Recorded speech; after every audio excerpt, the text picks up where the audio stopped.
ayan guys, may ginawa akong wallet. Ewan ko lang guys, trip ko lang. So, yung ginawa ko, ito guys, so yung isa kong damit. Damit ko siya pang winter. Pang winter siya. Pinutol ko. Nung pinutol ko, sabi ko, anong dapat kong gagawin? Sayang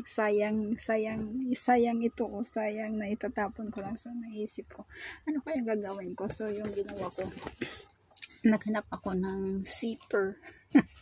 Zipper guys, ito yung una kong tinahi. So ayan, tinahi ko siya. So ayan yung kinalabasan. May pera. So ayan yung kinalabasan. Yung zipper niya guys, use na, kasi kinuha ko siya sa isa kong bag na itinapon. So ayan, yung ano niya. So ayan, ito yung isa kinuha ko naman yung zipper sa isa kong bag na bago. So, kinuha ko siya sa loob ng bag. Diba may maliit na dyan, na packet. So, yan, kinuha ko. Tapos, ginawa ko. So, yan. Ano lang guys, parang trip ko lang na gumawa ng wallet. So, diba, useful talaga yung pinutol ko na damit. So, para kasi nasayangan kasi ako guys. Parang nagandahan ako at saka nasayangan ako. So, yan. Parang lang, kinamay ko lang siya guys. Kamay lang siya.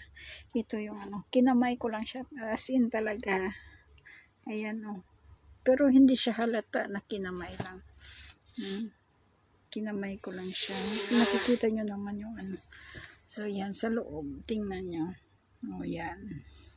Wala naman kaming makina dito. Tsaka hindi ako marunong magmakina. Pero kung ano lang yung maiisip ko na gagawin. So, yan, ginagawa ko. Hindi, pwede naman, diba? Parang lang. Pero maganda. Pero feeling ko nagandahan ako. So, yan.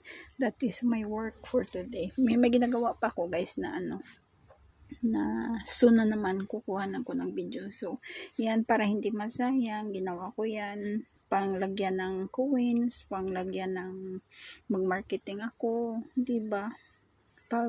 Palagi mo siyang makikita, masasabi mo na, ay, ginawa ko pala yan, kinamay ko lang, diba? Yan. Iba-iba kasi ito, lang siya, simple lang siya. Ito yung, may pera na kasi. So, yan. So, thank you for this video. Diba?